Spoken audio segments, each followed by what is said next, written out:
The sun hung low over the small industrial town, its orange glow brushing against the cracked pavements and weathered steel buildings. The faint hum of motorcycles in the distance was the only sign of life on that forgotten stretch of road. Outside an abandoned warehouse, a little girl clutched a broken doll, her small fingers trembling, eyes red from crying. Her mother knelt beside her, a dark bruise marring her cheek, her breath shaky and shallow. It was the kind of scene that could break even the hardest heart. Before we dive deeper, if you believe in kindness, second chances, and the power of standing up for what's right, please take a moment to like, comment, share, and subscribe. Every story like this one reminds us that humanity still exists, sometimes in the most unexpected people. That morning had started like any other for Leila and her 5-year-old daughter Maddie. The small factory at the edge of town where Leila worked paid barely enough to cover rent.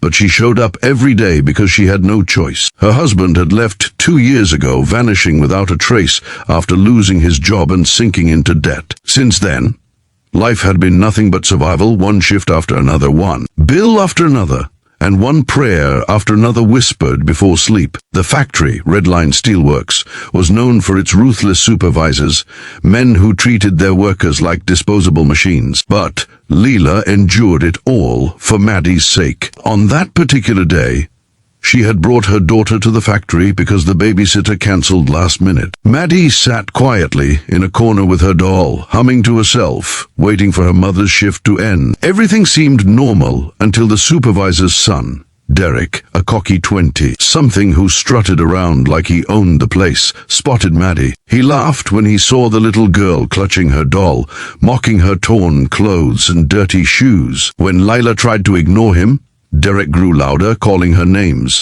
making jokes about her beggar family. Then, to everyone's shock, he snatched the doll from Maddie's hands and ripped its arm clean off, tossing it into a puddle of oil. Maddie's scream echoed through the factory. Leila rushed over, tears welling in her eyes, begging him to stop. But Derek didn't like being told what to do, especially by a woman he looked down upon. He shoved Leila so hard she stumbled against the wall, hitting her face on a metal beam. The room fell silent. No one dared to move. The workers just looked away, too afraid to lose their jobs. Leila didn't fight back. She just pulled her daughter close and whispered, "It's okay, baby, it's okay." But it wasn't.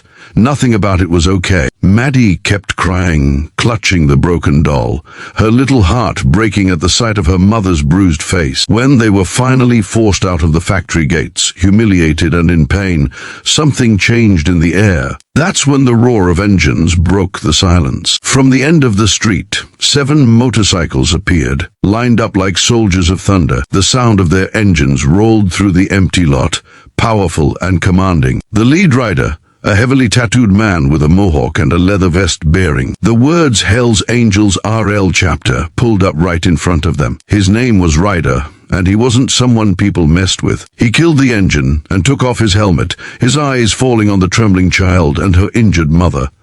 "What happened?" he asked, his deep voice calm but dangerous.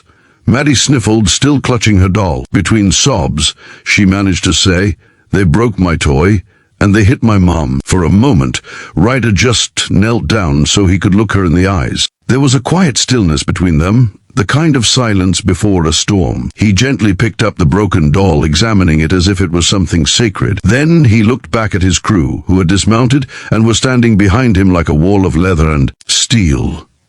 Ryder turned his head toward the factory, his jaw tightened. "Who did this?" Leila tried to stop him, her voice trembling. "Please, sir, don't. It's not worth it. We'll just leave." But Ryder shook his head slowly. "Lady, some things are always worth it." The bikers revved their engines, one by one, until the ground itself seemed to rumble beneath their boots. Maddie watched with wide eyes as they formed a line and rode straight toward the factory gates. Dust and exhaust filled the air, and within seconds, the sound of their engines echoed through the entire complex. Inside, Derek and his buddies were still laughing, not realizing what was coming. When the first biker burst through the factory gate, everyone froze. The workers scattered, watching in awe and fear as the 7 riders parked right in front of the supervisor's office. Ryder stepped off his bike, the broken doll still in his hand. He walked up to Derek, who tried to act tough, but couldn't hide the fear in his eyes. Ryder tossed the doll at his feet. "You like breaking things that can't fight back," he said coldly. Derek stammered, "Who are you?" Ryder leaned in close. "Someone who doesn't tolerate cowards."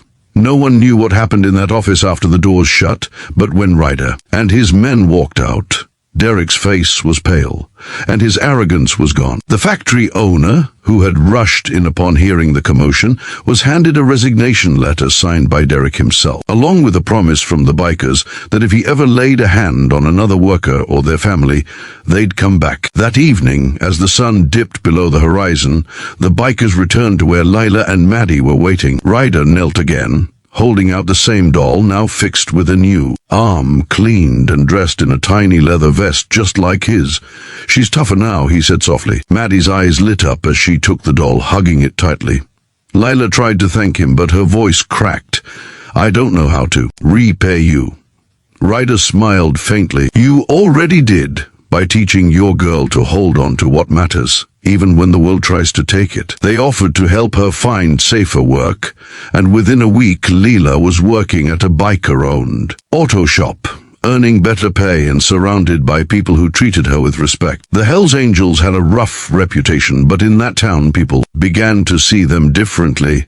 Not as outlaws, but as protectors. Maddie started visiting the shop after school, her laughter echoing through the garage as the bikers teased her gently, calling her little angel. She'd often tell the story of how the men on the big bikes saved my mommy and fixed my doll. And every time she did, the toughest biker among them would turn away, pretending to check his tools just to hide the emotion in his eyes. Weeks passed, and the bruise on Lila's face faded, but the memory of that day never did. It became a story whispered around town, a story of justice, kindness, and the strange ways in which fate brings unlikely heroes together. The factory shut down soon after, once the owner's corruption came to light, and the workers found new jobs through the bikers' network. One afternoon, as Maddie played with her doll outside the shop, a woman stopped by, asking if the rumors were true that the Hells Angels had stood up for a little girl and her mom. Ryder simply nodded. "We don't pick fights," he said, "but we don't walk away from one when someone innocent gets hurt." That night, the town gathered at the diner, lighting candles in honor of the kindness that had rippled through their community. Lila stood beside Ryder, tears glistening in her eyes, as she whispered, "Thank you for showing my daughter that not all strength comes from fists.